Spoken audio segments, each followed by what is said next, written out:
जानकी जीवन स्मरण जय जय राम पार्वती पते हर हर महादेव पुंडलीक वरदा हरि विठ्ठल। श्री अनंत कोटी ब्रह्मांड नायक राजाधिराज सच्चिदानंद सद्गुरु श्री ब्रह्मचैतन्य महाराज की जय। श्री महाराजांच्या सेवेमध्ये आपण दासबोधाची उजळणी पाहताना मायोद्भव हा समास पाहतोय। या समासामध्ये सत्यता जी आत्मा आहे, जे परब्रह्म आहे, त्याबद्दल समर्थांनी एकापेक्षा एक विधाने केलेली आहेत। प्रत्येक विधानांना समजून घेत आपण पुढे पुढे जात आहे। कालच्या निरूपणात आपण पाहिलं की आपणाविण निर्गुण ब्रह्म हेची निवेदनाचे वर्म, तत्वासरीसा गेला भ्रम मीतूपणाचा। प्रत्येक ओळीमध्ये समर्थांनी वेगळी कोणती गोष्ट सांगितली नसून तीच गोष्ट पुन्हा पुन्हा सांगितली आहे। असं आपले सद्गुरू तेव्हाच करतात जेव्हा त्यांना एखादी गोष्ट आपल्या चित्तावरती ठसवायची असते। इथेही त्यांना काही गोष्टी आपल्या चित्तावर ठसवायच्या आहेत। जसं की आपण हा देह नाही, ज्या सत्तेवरती आपला देह कार्य करतो ती सत्ता हे खरं म्हणजे आपलं स्वरूप आहे, पण ती सत्ता निर्लेप आहे, निर्मळ आहे, निश्चळ आहे। त्याला कोणताही गुण नाही, त्याला कोणताही आकार नाही, त्याला कोणतंही नाव नाही। अशी ही सत्ता एकमात्र विवेकाचा आधार घेऊन आणि सद्गुरु कृपेनंच आपल्याला ओळखता येते। म्हणून समर्थ म्हणाले, मी पाहता आढळेना निर्गुण ब्रह्म ते चळेना, आपण तेची परी कळेना सद्गुरु विण। सारा सारा अवघे शोधिले, तो असार ते निघून गेले, पुढे सार ते उरले निर्गुण ब्रह्म। हाही विषय आपण अत्यंत विस्तृतपणे पाहिला। समर्थ या विवेकावर इतका भर देतात कारण ती एकमेव गोष्ट आहे ज्याचा आधार आपण घेऊ शकतो। सद्गुरूंनी दिलेला उपदेश अंतरामध्ये साठवून आपली मार्गक्रमणा आपल्याला करावी लागते। पण खरं काय खोटं काय याची शहानिशा असायला नको का? आपण सोनं खरेदी करायला जातो ते एखाद्या विशिष्ट दुकानातच का जातो? कारण विश्वास की इथे फसवलं जाणार नाही, खरं सोनं मिळेल। आता तर सर्टिफिकेट पण असतं सोन्याचं। एकूण काय विश्वासाशी संबंधित मौल्यवान वस्तू जोडली गेलेली आहे।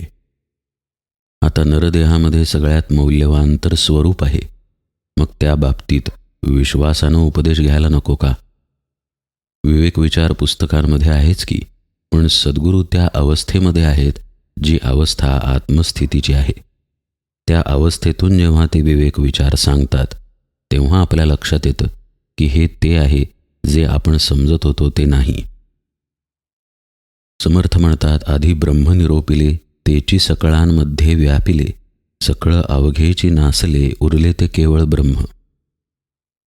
आपल्याला जो अनुभव येतो, जी काही सृष्टी उत्पन्न झालेली आहे, जो काही पंचमहाभूते त्रिगुण हा पसारा आहे, तो निश्चितपणे मावळून जातो।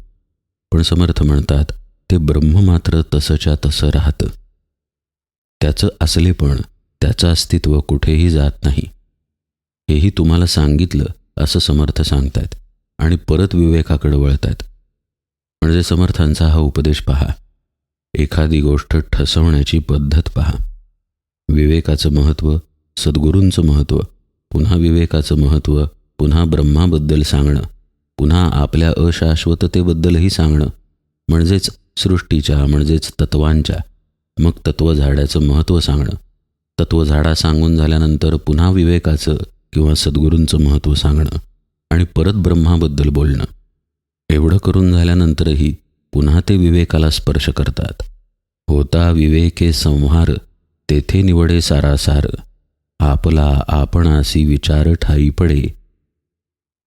हे सगळं काही घडून येईल म्हणजे काय तर तत्वांचा झाडा होईल, आपल्या मनाचं उन्मन निश्चित होईल, देहबुद्धीची आत्मबुद्धी होईल, पण त्यासाठी विवेकानं देहबुद्धीचा संहार करावा लागेल, दृश्याचा संहार करावा लागेल। जगत असताना कोणत्या प्रकारे ही गोष्ट आपण वापरू शकतो याचं उदाहरण घेऊ आपण। आपण कोणत्या ना कोणत्या तरी अनुभवात आहे। समजा आत्ता ऑफिसचं काम करत आहे किंवा ऑफिसमधून घरी परत येत आहे, तर आपल्यामध्ये आपण हे काम करत आहे, ही घटना आपल्या देहाच्या संदर्भात घडत आहे याची स्पष्ट जाणीव असते। ही जाणीव आपल्या आतमध्ये जिवंतपणानं आहे म्हणून. इथे आपण आपल्या स्वतःला वेगळं करून त्या कर्मांमध्ये राहायला शिकलं पाहिजे. मागच्या काही निरूपणांमध्ये आपण साक्षीत्वाचा अभ्यास पाहिला. साक्षीत्वासाठी एखाद्या वस्तूवरती स्थिर व्हावं लागतं हाही विषय आपण पाहिला. ही स्थिरता प्रयत्नपूर्वक जपणं महत्त्वाचं आहे. तरच विवेके संहार घडेल, म्हणजेच आपल्या देहबुद्धीचा संहार विवेकानं घडेल. विवेक विचार आपल्याला आपल्या आत्मस्वरूपाच्या चिंतनामध्ये किंवा नामाच्या चिंतनामध्ये राहायला मदत करतो. कायम स्वतःला केली जाणारी आठवण की काय सार आहे आणि काय असार आहे. अशी कायमस्वरूपी व्यवहारामध्ये आपण स्वतःला आठवण करत नाही, कारण व्यवहार हा विषयांनी भरलेला आहे, दृश्यांनी भरलेला आहे आणि त्याचा नियम ठरलेला आहे. तो नियम जीवाला लागू पडलेला आहे म्हणून जीव दृश्यामध्ये आसक्त होऊन राहिलेला आहे. त्याबद्दलचं चिंतन जीवाला करावं लागत नाही, त्याची सहज धाव विषयामध्ये आहे. तुकाराम महाराज एका अभंगामध्ये म्हणतात की सापाच्या पिलाला बिळामध्ये लपायला शिकवावं लागत नाही. जन्म झाल्यानंतर ते आपसुकच बिळामध्ये निघून जातं. जीवाचे काही गुणधर्म आहेत, जसं की आहार, निद्रा, भय, मैथून वगैरे वगैरे. हे सर्व गुणधर्म जर आपण पाहिले तर हे सगळे बहिर्मुखी आहेत. कोणताही गुणधर्म यातला अंतर्मुखता नाही. म्हणजे गरज आहे आणि गरजेच्या मागं इंद्रियांमधून धावणं आहे, हेच जीवाकडून घडत असतं. त्यामुळे गरज बाहेर आहे, आता आपण बाहेर धावूया, याचं चिंतन जीवाला करावं लागत नाही. परमार्थामध्ये मात्र चिंतन करावं लागतं, विवेक विचार बाळगावा लागतो, कारण आसार जी गोष्ट आहे ती आपण सत्य मानली आहे म्हणून. व्यवहारातीलच एक समजेल असं उदाहरण पाहूया. समजा आपल्याला खोट्या सोन्याचा दागिना खराच आहे असं विश्वासानं वाटत असेल तर आपण काय करणार मग? आपल्याला कोणीतरी पटवून द्यावं लागेल की हे खोटं सोनं आहे, खरं सोनं असं असत नाही. खरं सोनं कसं आहे तर अमुक अमुक त्याची लक्षणं आहेत. हे खोटं आहे तर कशावरून, तर तमुक तमुक त्याची लक्षणं आहेत. याच माध्यमानं आपल्याला खरेपणा पटवून द्यावा लागेल आणि मग पटल्यानंतर त्याच्या चिंतनात आपल्याला राहावं लागेल. चिंतन जर सुटलं तर आपण खोट्या सोन्याच्या मागे पुन्हा धावणार, कारण समज पक्का आहे की तेच खरं आहे. म्हणजेच आपल्याला ब्रह्म काय, माया काय, आपला अनुभव काय आणि आपलं स्वरूप काय याविषयीचा विवेक विचार सद्गुरूंकडून सतत ऐकला पाहिजे. मग आता सद्गुरूंकडून सतत तो ऐकायचा तरी कसा? तर तोच चिंतनाचा मार्ग आहे. सद्गुरू नाहीत असं मुळी शिष्यानं कधी समजूच नये. सद्गुरू आहेतच, आणि मग सद्गुरू जर असतील तर ते उपदेश रूपानं आहेत, सद्गुरूपदिष्ट साधनेच्या रूपानं आहेत. म्हणजे साधना जपायची असेल तर सद्गुरूंचं वाक्यही जपायला नको का? म्हणजेच दर क्षणी सद्गुरू आपल्याला विवेक विचार सांगतायत, इथे दृष्टी पाहिजे. कर्मदेहाकडून कोणतंही घडत असलं तरी त्या कर्मांच्या मागे विवेकाची चाळण पाहिजे. त्या कर्मांच्या मागे विवेक विचार नसेल तर जीव त्याच्या स्वभावानुसार आसक्त होत राहील आणि मग आपण आपल्या स्वरूपापर्यंत जाऊ शकणार नाही. आपल्याला आपल्या देहबुद्धीचा संहार निश्चित करायचा आहे, पण ती डोळ्याला दिसते कुठे, अनुभवाला कुठे येते? देहबुद्धीमुळे अनुभव आहे हेच मुळे आपल्याला समजत नाही. आपण देहबुद्धीचा अनुभव घ्यायला जातो आणि तिथे फसतो. आपल्याला असं वाटतं की देहबुद्धी आपल्याला कळेल आणि मग तिला बाजूला करता येईल. असं वस्तुतः घडत नाही. देहबुद्धी आहे म्हणून गोष्टी आपल्याला कळतात, हे सद्गुरू ध्यानात आणून देतात. पहा, तुला अनुभव आला, तो कशामुळे आला? आतमध्ये अनुभव घेणारा कुणीतरी आहे जो तुझ्या देहापेक्षा वेगळा आहे. इकडे लक्ष न देता तू देहाला मी मानलंस आणि मग देहातून अनुभव आला असा समज करून घेतलास. त्यामुळे तुला असं वाटलं की मला अनुभव आला. प्रत्यक्षतः तुला काहीच अनुभव आलेला नाही. म्हणजेच तुला काही कळतही नाही आणि तुला काही न कळतही नाही. तुझ्या ठिकाणी ज्ञानही नाही आणि अज्ञानही नाही. या सगळ्याच्या पलीकडे म्हणजेच जाणीव नेणिवेच्या पलीकडे तुझं स्वरूप आहे. हा खरा झाला सार विचार. मग आसाराचा प्रश्न उद्भवतोच कारण शिष्य जो आहे तो आसाराचा अनुभव घेतोय ना. मग सद्गुरू सांगतात की ते आसार टाकलं पाहिजे. आता हे चिंतनाच्या रूपानं शिष्याला, साधकाला दृढ धरून ठेवावं लागतं, तरच देहबुद्धीचा संहार घडू शकतो. असं पहा, देहबुद्धी जाण्यासाठी सद्गुरूंनी साधना दिली आहे, पण ती साधना देहाव्यतिरिक्त करता येत नाही. म्हणजे नामस्मरणाला, ध्यानाला बसायला आपल्याला देहाचं सहाय्य लागतं, मनाचं, बुद्धीचंही सहाय्य लागतं. पण प्रत्यक्ष जी साधना करायची आहे, म्हणजे आपल्याला विसरून आपल्याला नामामध्ये मुरायचं आहे, किंवा देहाचा विसर पडून आपल्याला ध्यानावस्थेत स्थिर राहायचं आहे, या घटनेमध्ये देहाचा संबंध येत नाही, बुद्धीचा, मनाचा संबंध येत नाही. म्हणजे एकीकडे गरज तर आहे, पण दुसरीकडे आपल्याला त्या गोष्टींचा त्यागही करायचा आहे. त्यामुळे तिथे मग विवेक विचार बाळगावा लागतो. तो विवेक विचार मनुष्य बुद्धी, मन, चित्त यांचाच वापर करून बाळगणार आहे. पण तो विवेक विचार आपल्या बुद्धी, मन, चित्तालाच बाजूला करायला उपयोगी ठरणार आहे. काट्यानं काटा निघत नाही का? पण काटा घुसल्यानंतर जर आपण असं म्हटलं की दुसरं काही मी घुसवून घेणार नाही, तर काटा काढता कसा येईल? म्हणजे तो काढण्यासाठी पुन्हा काहीतरी घुसवून तो काढावा लागतो. तसंच विवेकाचं चिंतन विवेक विचार दृढ करतं, आणि मग दृढ झालेला विवेक विचार देहबुद्धीतून आपली सोडवणूक करतो. साधनेमध्ये देहाचा विसर पडून आत्म्याच्या ठिकाणी साधक स्थिर राहायला शिकत असतो. हे घडण्यासाठी विवेक आपली मदत करतो. विवेक विचार जर बाळगला नाही तर साधक विषयांमध्ये वाहवत जाईल, पुन्हा पुन्हा इंद्रियांच्या नादी लागेल. हे घडू नये म्हणूनही त्याला विवेक सांभाळावा लागतो. म्हणून समर्थ म्हणतात, होता विवेके संहार, तेथे निवडे सारासार. मग निवड होते सार आणि आसाराची. मग आपल्यालाच आपला विचार कळतो, म्हणजेच आपणच आपल्याला समजून घेतो. इथेही स्वरूपानुभवाबद्दलच समर्थ म्हणतात, आपला आपणासी विचार ठाई पडे. म्हणजे साधकाला येणारी खरी अडचण कल्पनेची आहे. कल्पनेचा निराश अत्यंत आवश्यक आहे. मग अशी आपण खरं सोनं, खोटं सोनं हा दृष्टांत पाहिला पहा. खोट्याला तो खरं मानत आहे, ते कशामुळं? कल्पनेनंच तर मानत आहे. कारण खरं सोनं माहीत नाही. माहीत झालं तर कल्पनेचा निराश होईल. म्हणून समर्थ म्हणतात, आपण कल्पिले मीपण. हे मीपण आपल्यावरती आलेलं नसून आपण कल्पिलेलं आहे. कल्पना जर केली तर आपल्याला दोनच गोष्टींचा पर्याय आहे. एक तर खरं जाणून घ्या, नाहीतर कल्पनेतून जाग व्हा. दोन्ही गोष्टी मूलतः एकच गोष्ट घडवतात, आणि ती म्हणजे स्वरूपाच्या ठिकाणची जाग.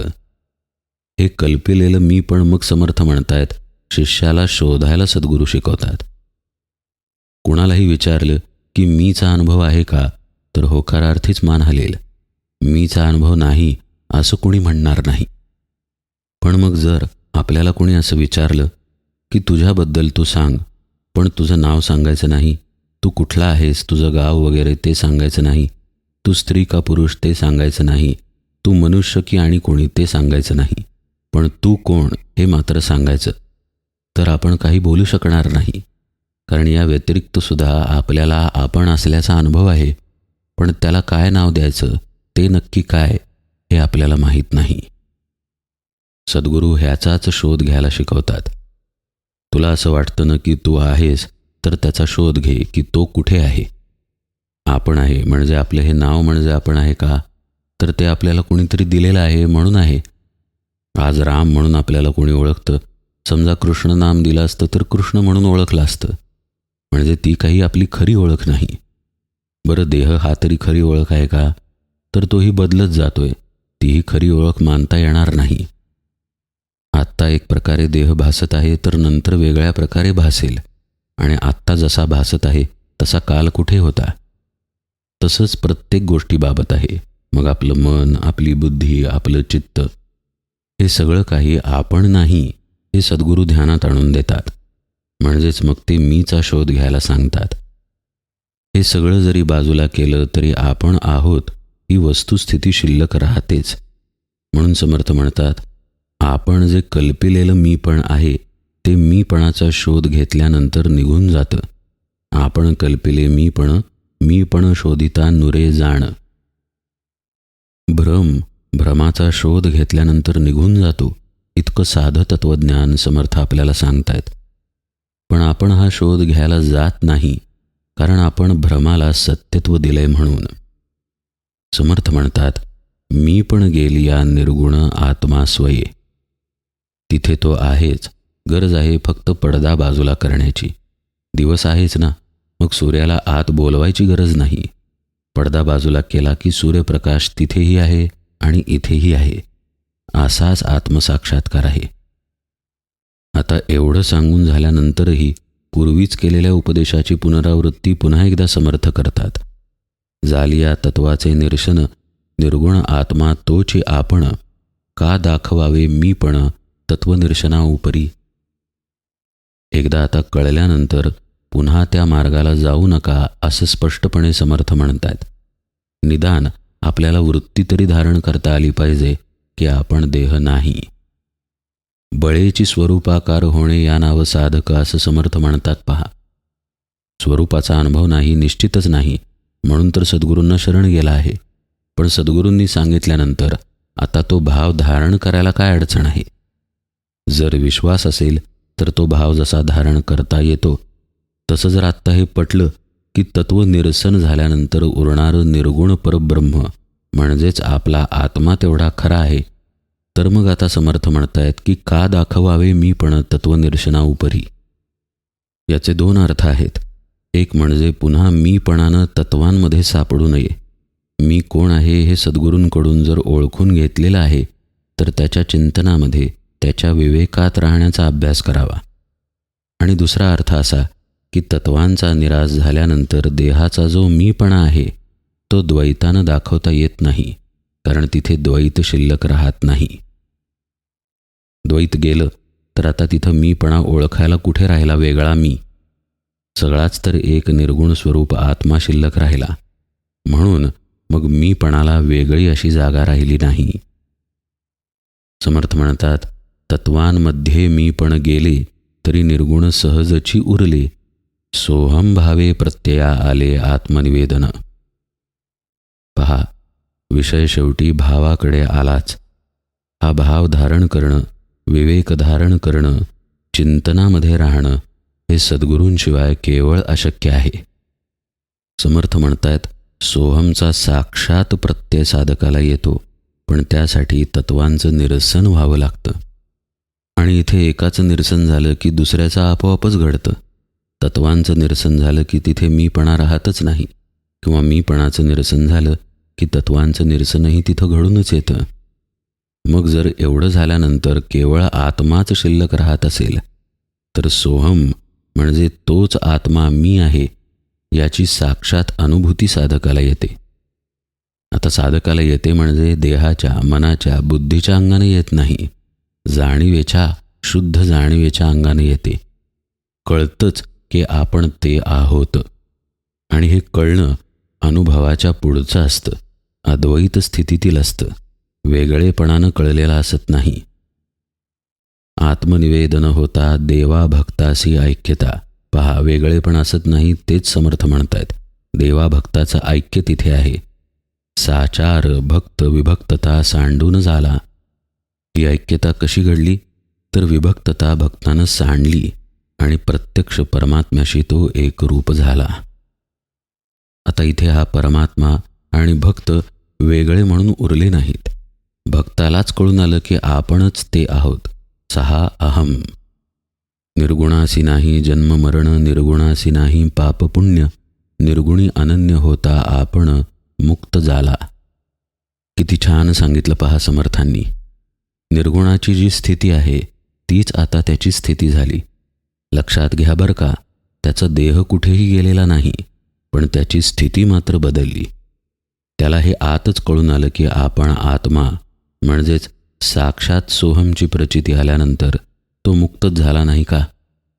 जे बंधन होतं ते जीवपणाचं होतं, मीपणाचं होतं आणि मनाचं होतं. तो विकल्पच तिथे राहिला नाही. विकल्प मुक्त झाल्यानंतर निर्विकल्पच तो होऊन गेला.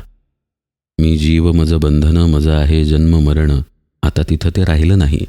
मी कोण असेल तर तो निर्गुणच असल्यामुळं जन्म मरणही नाही, पाप पुण्यही नाही.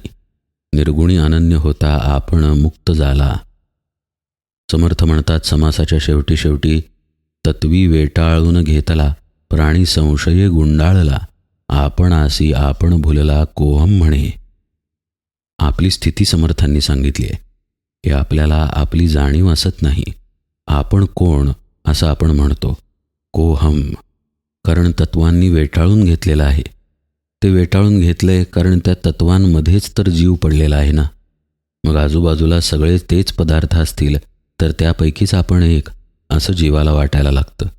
म्हणजेच तो त्याचं स्वरूप पूर्णपणे विसरून जातो. यालाच समर्थ म्हणतात प्राणी संशये गुंडाळला. असं असल्यामुळं तो भ्रमानं म्हणतो की मी कोण. प्रत्यक्षतः तो तेच आहे जो आत्मा आहे. तत्वी गुंतला म्हणे कोहम, विवेक पाहता म्हणे सोहम. सुंदर सांगितलं पहा समर्थांनी. तत्वांमध्ये जर आपण आहे म्हणजेच आपल्या देहाला जर आपण सत्यत्व दिलेलं आहे तर आपण कोहम म्हणतो. म्हणजे मी कोण असं म्हणत बसत नाही. आपण कोण आहोत याचं विस्मरण असणं म्हणजेच कोहम दशा आहे. पण समर्थ म्हणतात विवेकानं जर त्यानं स्वतःकडं पाहिलं तर मग तो म्हणतो सोहम. विवेक पाहता म्हणे सोहम. इथेही ध्यानात घेण्यासारखं आहे. समर्थ इथे विवेके म्हणत नाहीत, विवेक पाहता. हा विवेक सद्गुरूंनी दिलेला असतो आणि त्या विवेकाच्या चिंतनामध्ये तो राहतो. तसं राहिल्यामुळं तो सोहम म्हणायला लागतो. ते आत्मतत्वच मी आहे या जाणीवेत तो शिरायला लागतो. विवेक पाहता म्हणे सोहम घडल्यानंतर पुढं काय होतं. अनन्य होता अहम सोहम मावळली.